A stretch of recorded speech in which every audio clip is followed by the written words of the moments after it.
Hey everyone, I hope you're doing well. Can't wait to be back with you. We're going to be back together in just a week. We're going to be worshiping in the meeting house and up here in Keith Jones Hall, where I am right now. And to be honest, you wouldn't want to be up in Keith Jones Hall right now because it's quite warm without the air conditioning on. But the air conditioning will be on when we're together next week. We are looking forward to it. As you know, I have two boys, Sam and Eli. I love those boys. One of the things I strive to do as a dad is to help them become men of God, men of character. Character is a big one for me when I think of men of God, that we are to be men and women of character that have that deep heart that reflects who God is. And one of those character qualities that's important, I think, for men to learn, for young boys to learn so that they can become mature men and men of God, and actually for girls turning into women, is humility.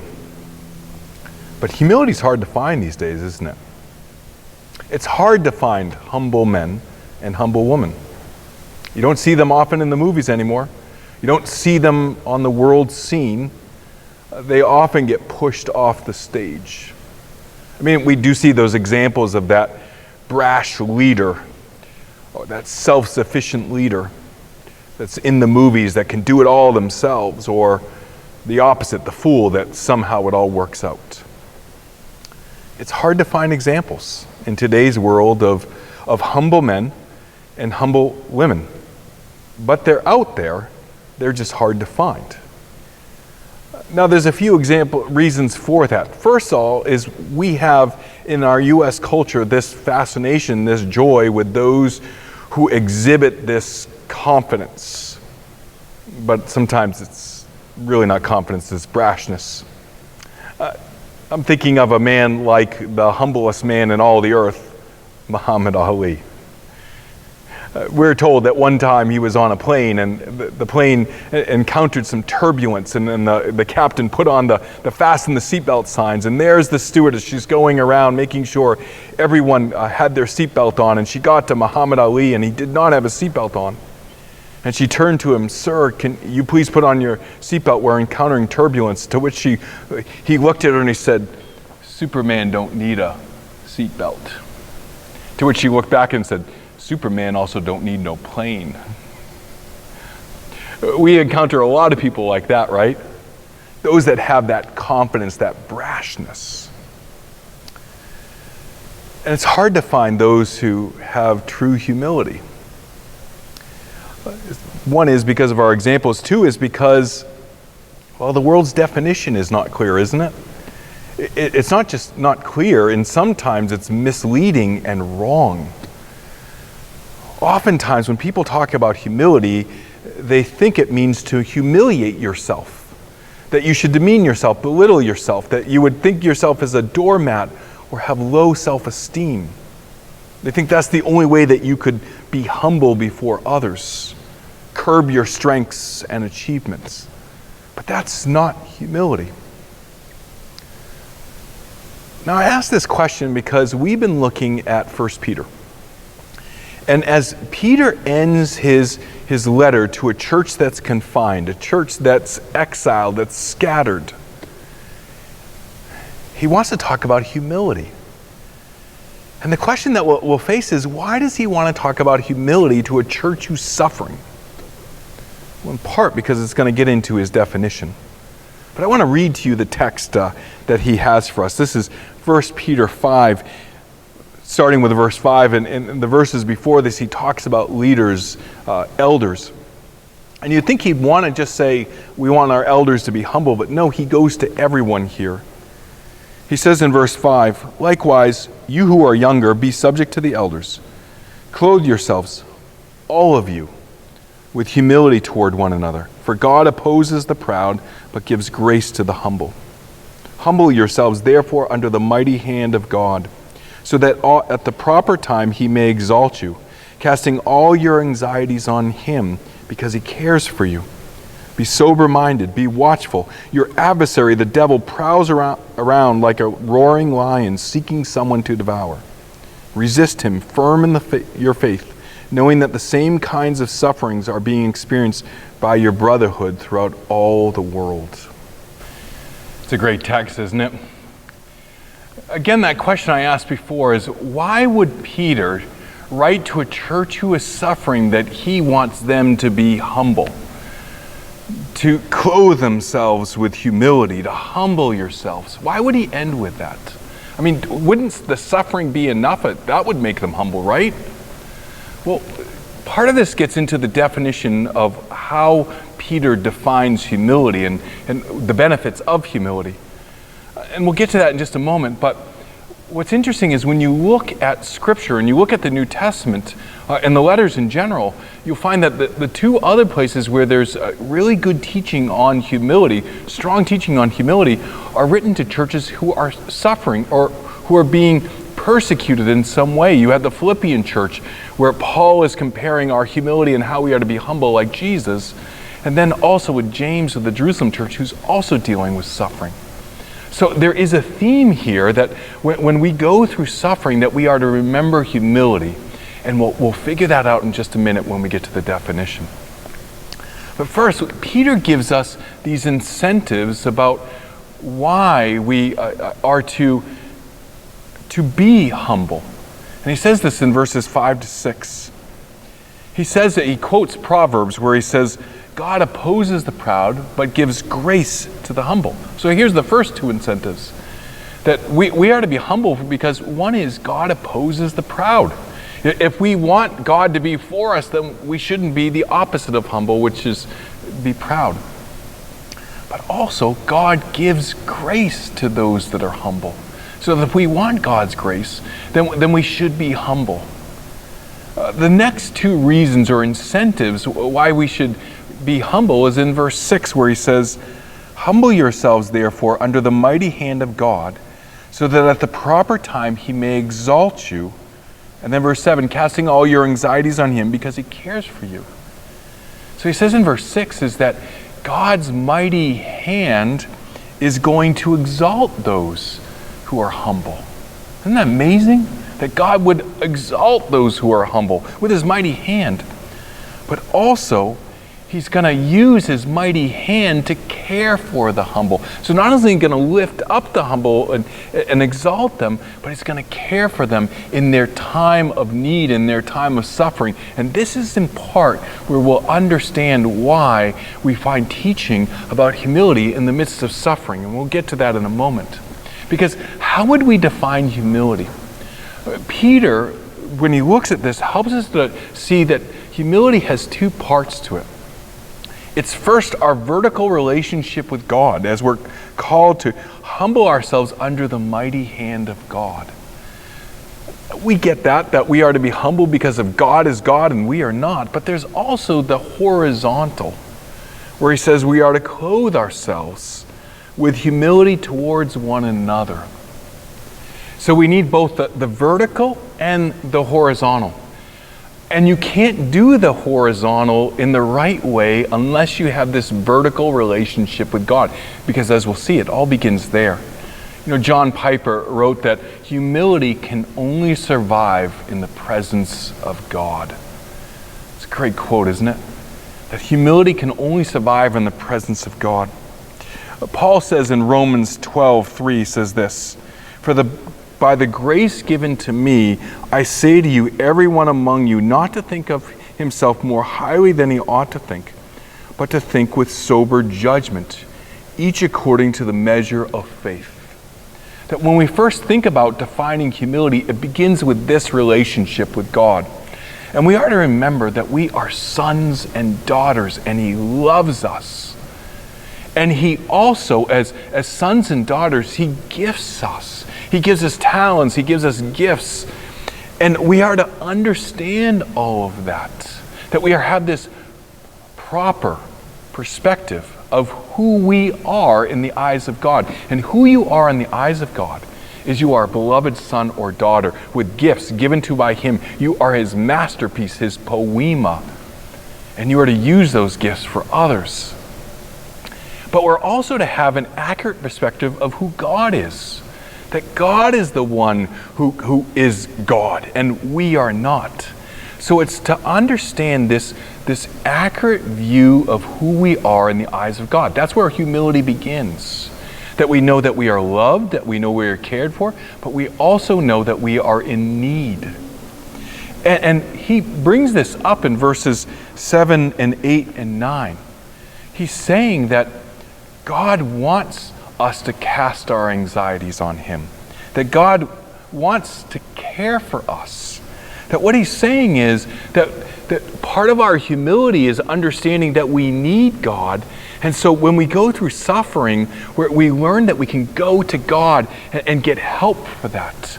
That we're to understand that we're not God and we can't do it in our own strength. That we understand that if we are to strive against these spiritual forces, our striving would be losing.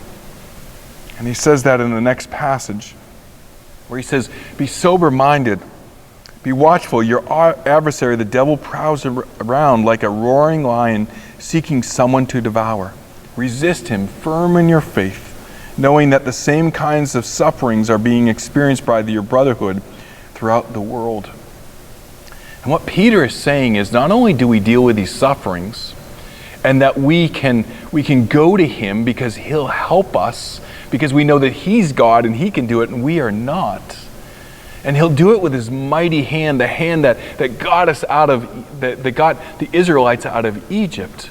But he'll also with his mighty hand help us to deal with the spiritual attacks of the evil one, of Satan. He says that Satan is going around trying to attack us. And so the way we can defeat Satan is to understand our humility, that we can't do it in our own strength. But the strength we can do it in is our faith, is believing that God can, believing that God does care for us, that he will deal with our anxieties, and that he will, with his mighty arm, exalt us in those moments. So first we need to recognize who we are in the eyes of God in order to understand humility. But then we need to have not just this vertical relationship, but this horizontal relationship, because our humility is also to be seen in the midst of others. And so he puts it this way in verse 5, clothe yourselves, all of you, with humility toward one another. I love this because the picture that Peter is giving us is of a servant who puts on a towel. You know where he got that from? He got it from Jesus. Remember when the night before Jesus died, in humility, he served his disciples. In humility, he washed Peter's feet. And that made such an impression that Peter says we're to be like Jesus and we're to clothe ourselves with humility.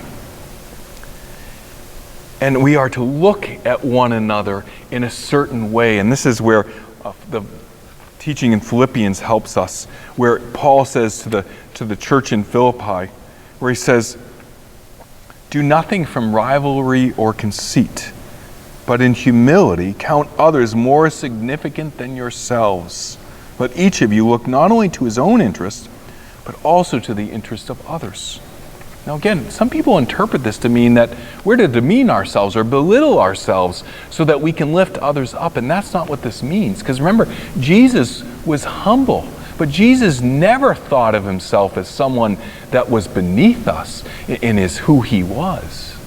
No, he did something differently, which is he understood who he was in the eyes of God. And then he looked, because he knew who he was, he knew he was loved and cared for. He knew he was a son of God, beloved son of God.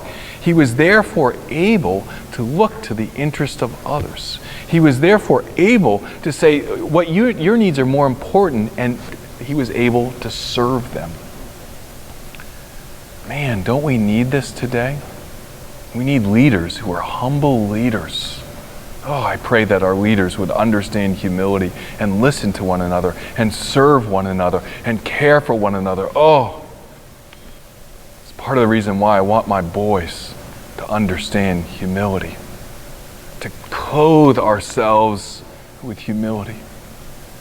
That's what we need in the midst of suffering, because look at when we suffer, others suffer as well, and we need to be there for others, to see their own interest, to know that we can help them. Now, one of the keys to this is understanding, again, who we are in the eyes of God. So when we define humility, we say, knowing who we are in the eyes of God, we use everything that God's given us, our strengths, our influence, the power we have, to help serve others. And that's what Jesus did with Peter and with others, is that we are to use our power, we are to use our gifts to help others. It's to use that gifting in such a way that others would be helped, because we know who we are in the eyes of God.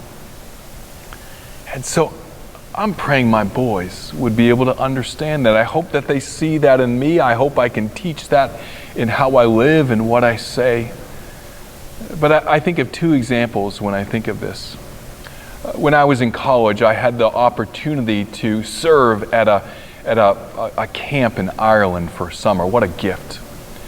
And one of the stories they told me when I was there, the stories that they remember most of all the years, was of a man that came and worked at the camp for a few weeks. And he worked every single day in the kitchen. He just loved to just help out in the kitchen. He was a very quiet guy. And he did anything that they asked, so no questions asked. He says, what really changed them is when suddenly this young girl had an epileptic seizure in the middle of the kitchen. And immediately this man got away from the dishwasher and went over to help her. And come to find out, he was a doctor who was the head of a hospital. And here was this head of this hospital, this doctor who was in their midst, who never flashed it, who never showed it off. But in that moment when there was a need, he looked to this girl and used his power, his strengths, his gifts, his ability to help her. And that's humility. And I want my boys to have that. And Peter says we are to have that. The other example of humility that I've been able to witness is when I went to Sierra Leone and met Shodankeh Johnson. I've known Shodankeh. Shodankeh I consider is one of the greatest men of faith I've ever met, hands down. And I loved going with him to villages.